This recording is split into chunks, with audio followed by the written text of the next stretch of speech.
Hello plant community, it's Colorful Friday.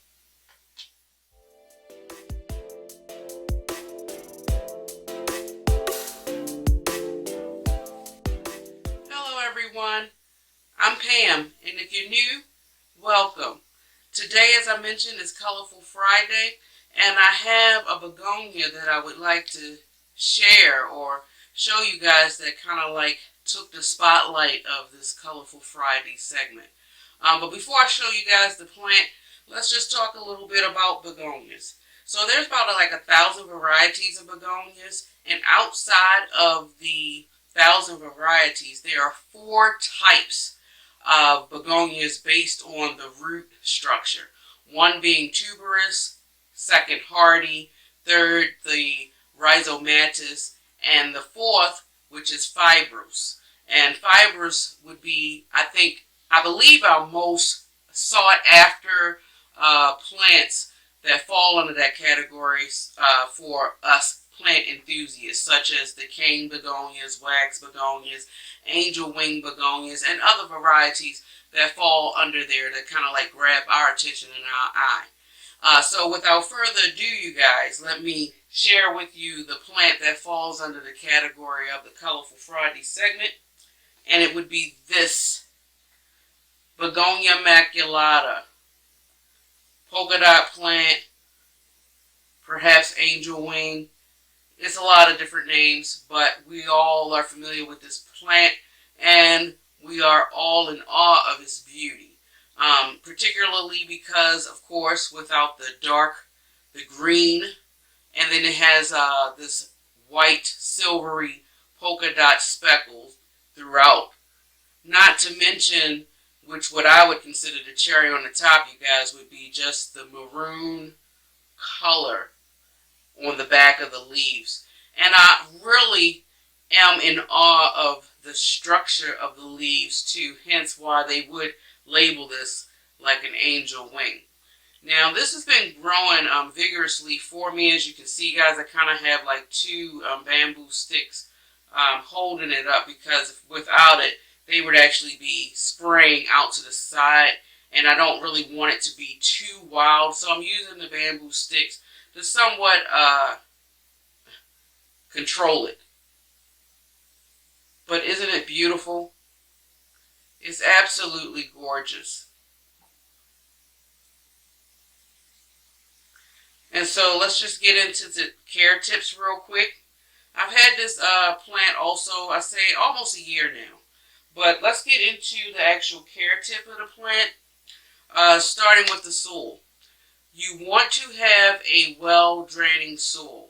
So I would suggest 70% of your regular potting mix mixed with 30% of your perlite. I don't want to go up any higher than that, because you do want a well-drained soil, but you want it to maintain some form of moisture.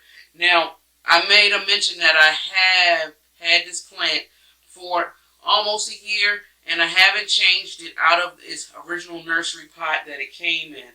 And for the most part, and I'm looking at it right now, from what I can see, it is regular potting mix, and this does not have a whole lot of perlite. If I had to judge, I would say maybe less than the 30%. Actually, I'd say about 20% perlite in here.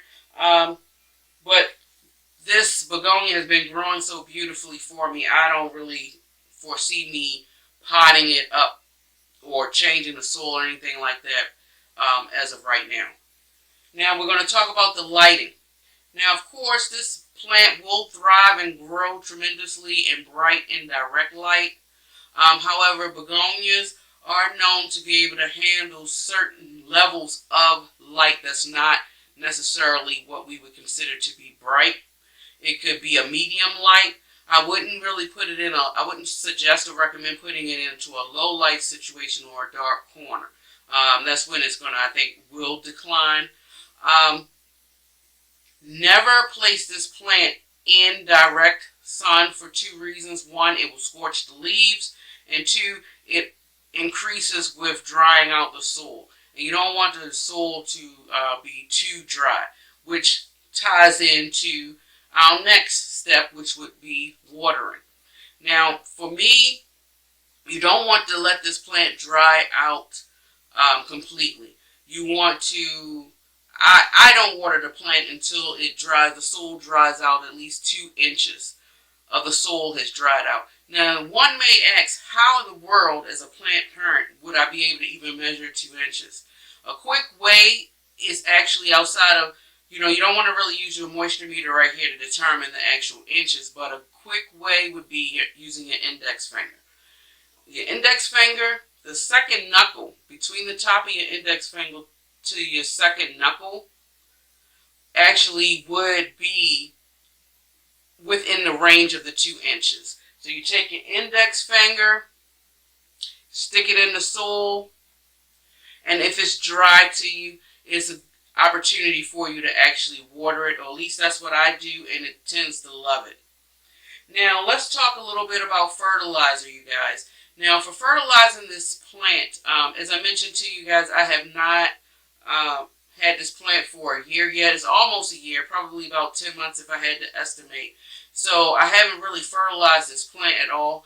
And I really didn't feel the need to, because one, has been really giving me tremendous growth. It's just been shooting up, and one leaf after another.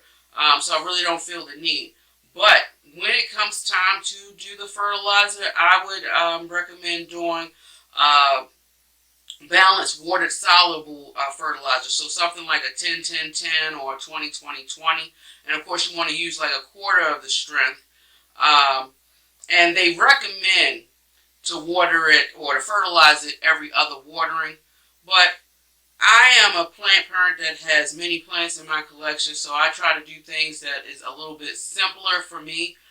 So when it comes time for me to fertilize this plant, I will still do the quarter strength of the fertilizer, but I would more than likely do it every watering as long as I'm seeing growth in the plant. To me, once because if I jump from every other week, and with the multiple plants that I have, that would just mess me up as far as my schedule and everything. So, I try to do things that work best for me, and it's a little bit more simpler and not so much, I guess, strategic, so to speak, just as basic as it possibly can be. So, yeah. So, yeah, that's how I would fertilize this plant. But just one more view, you guys. I think we all can agree why this plant, or why I chose this plant to take the spotlight in the Colorful Friday segment. And also, I have posted other videos to kind of cover some other plants that I've spotlighted in the Colorful Fridays. If you haven't checked it out, please, check those plants out too. They are beautiful as well. The cool part about this plant, as well as any colorful plant, if you are a plant collector or enthusiast, when you have like a sea of green, just one plant that has some different striking of either shape or color, it really makes your collection pop. So if you don't have any colorful plants, I recommend you look into that to see which ones that work for you under your care and your lighting environment, conditions, and things of that nature.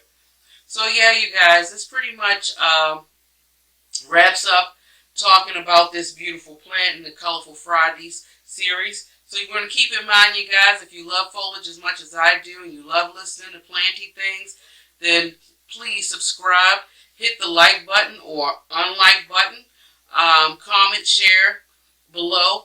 Let me know if you guys have any other begonias in your collection outside of the maculata, or if you have the maculata, if you have any other care tips outside of the ones that I've provided. Let's start a conversation below. And so yeah, that's pretty much it, you guys. Enjoy your day wherever you are in the world. And until next time, guys, much love. Bye.